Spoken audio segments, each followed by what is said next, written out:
Hi అండి, welcome to my channel. నేను మీ శ్రావణి. ఎలా ఉన్నారండి అందరూ? నేనైతే చాలా బాగున్నాను. మీరు కూడా బాగుండాలని కోరుకుంటున్నానండి.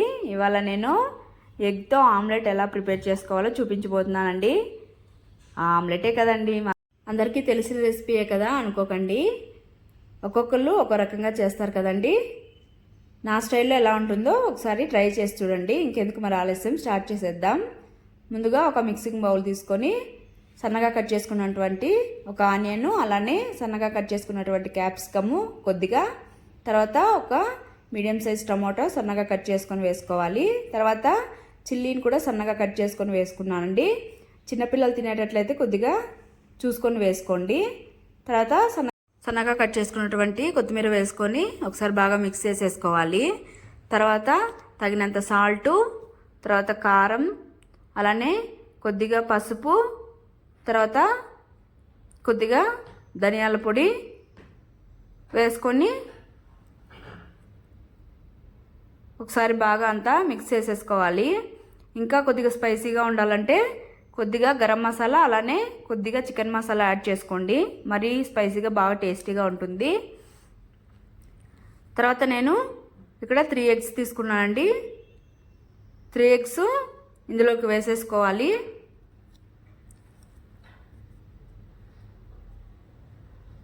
వేసేసుకున్న తర్వాత మొత్తం ఈ సాల్ట్, కారం అన్నీ పట్టేలాగా బాగా బీట్ చేసుకుంటూ మిక్స్ చేసేసుకోవాలి.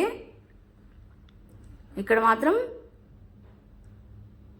టైం పట్టినా పర్లేదు, కొద్దిగా బాగా బీట్ చేసుకొని మిక్స్ చేసుకున్నామంటే ఆమ్లెట్ అనేది ఫ్లఫీగా వస్తుందండి.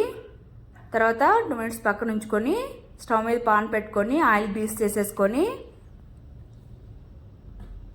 ఈ మిక్చర్ అంతా ఇందులోకి వేసేసుకోవాలి. నేనంతా ఒకే ఆమ్లెట్ వేసేస్తున్నానండి. మీకు కావాలంటే 2గా డివైడ్ చేసేసుకోవచ్చు.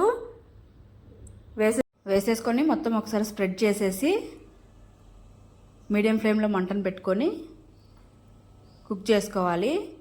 తర్వాత పైన ఆయిల్ వేసేసుకొని మూత పెట్టుకొని ఒక 2 మినిట్స్ అలాగా కుక్ చేసేసుకోవాలి. మీడియం ఫ్లేమ్లో మాత్రమే కుక్ చేసుకోవాలండి, లేదంటే లోపల వరకు ఉడకకుండా మాడిపోతుంది కింద. తర్వాత ఇక్కడైతే కుక్ అయిపోయింది. ఇంకోవైపు టర్న్ చేసేసుకొని కుక్ చేసేసుకోవాలి. ఇక్కడ కుక్ అయిపోయిందండి. టర్న్ చేసుకొని తీసి ప్లేట్లోకి సర్వ్ చేసేసుకోవడమే అండి. అంతే అండి, టేస్టీ ఆమ్లెట్ అయితే రెడీ అయిపోయింది. పిల్లలైతే మరీ ఇష్టంగా తింటారు.